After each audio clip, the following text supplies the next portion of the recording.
Good morning, ladies and gentlemen. On behalf of Ambassador and Mrs. Harry Schwarz, I would like to welcome you to the Washington celebration of the inauguration of our new state president, President Nelson Mandela. Please ensure that you are all in possession of a drink with which to toast our new president. The order of the proceedings will be as follows. Firstly, the South African flag will be hoisted. All members in uniform are to salute, and male guests in civilian attire are to remove headdress and stand to attention. This will be followed by a proposal of a toast to our new president and the people of South Africa by Ambassador Harry Schwarz.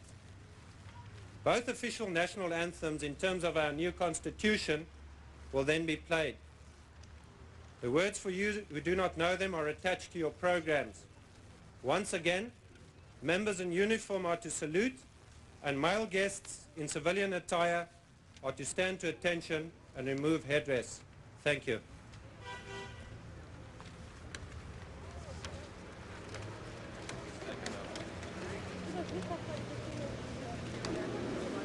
Please, Petty Officer Enrico, hoist the flag. Up.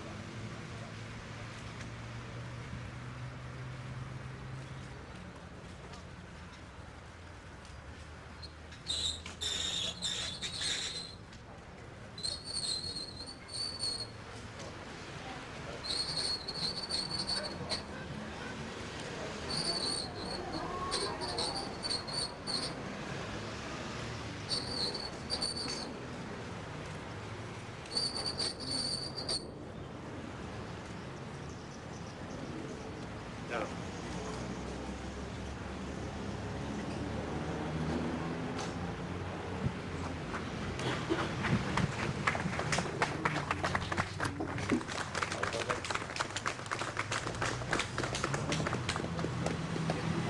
Welcome to you all here this morning, ladies and gentlemen, distinguished guests, ambassadors, your excellencies, and may I say friends of South Africa's people, all of you.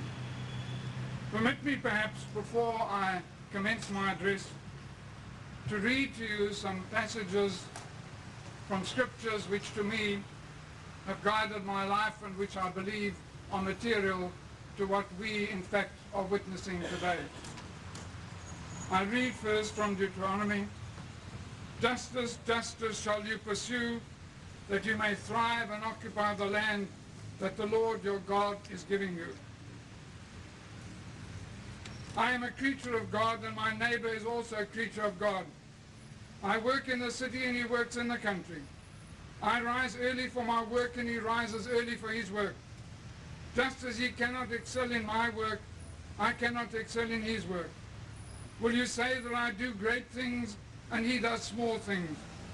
We have learned that it does not matter whether a person does much or little, as long as he directs his heart to heaven. Despise no man, and consider nothing impossible. For there is no man that does not have his hour, and there is nothing that does not have his place. Perhaps appropriate to this occasion are the words that there is no person that does not have his or her hour. You know, under the blue skies of Pretoria today, the world witnessed the inauguration of the new President of South Africa, the first to be elected under a universal franchise election. We as South Africans, and you, our friends from the United States, stand here what to us is foreign land under its sky. And we should be aware that no South African will ever again experience a time of such historical significance for our people as this has been. This is an occasion which future generations will ask what it was like to experience. There are times when an irreversible seal of freedom is put on the lives of South Africans, and this is the time. This is the time when fundamental right is restored to people who should never have been without it. It is of course not the end. There's much to be done, and freedom will not be complete for those who exercise it in poverty and deprivation. Today, however, ladies and gentlemen, is a day for rejoicing and celebration. It is also a day for dedication to justice, to peace, to unity and national reconciliation. But it is also a day on which to pay tribute. Tribute to those who fought for their own freedom, and many of them are here today. And tribute to those who championed the freedom of others. Included in those are the American people who in their different ways opposed apartheid. You may ask why this ceremony is taking place here at this very spot. I decided to have this ceremony outside the embassy, not only because, like in South Africa, it is to be under the sky, under the heavens, but in this particular case, because on this particular place, on many, many occasions, there were demonstrations and there were protests against apartheid by Americans and South Africans. And I think it's appropriate that we should be here today on the day of that liberation. I think it's a spot that many who are here today have cause to remember. Perhaps not only because they demonstrated, not only because they were protesters, but also because some of them were arrested at this very place.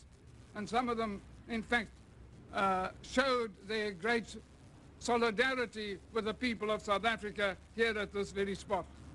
And I'd like to take this opportunity of thanking the people of the United States for their continuing championing of the cause of freedom and democracy. And we hope that the new South Africa and the United States will be bound by ties of friendship born out of this common belief which we can now share between the United States and ourselves. We today here congratulate the newly elected representatives of all the people of South Africa and those who've been chosen to serve on the executive of our country, including not only the President, but the two Deputy Presidents. We pay tribute to those who decided their policies and actions were wrong and were prepared to negotiate to create a new constitution.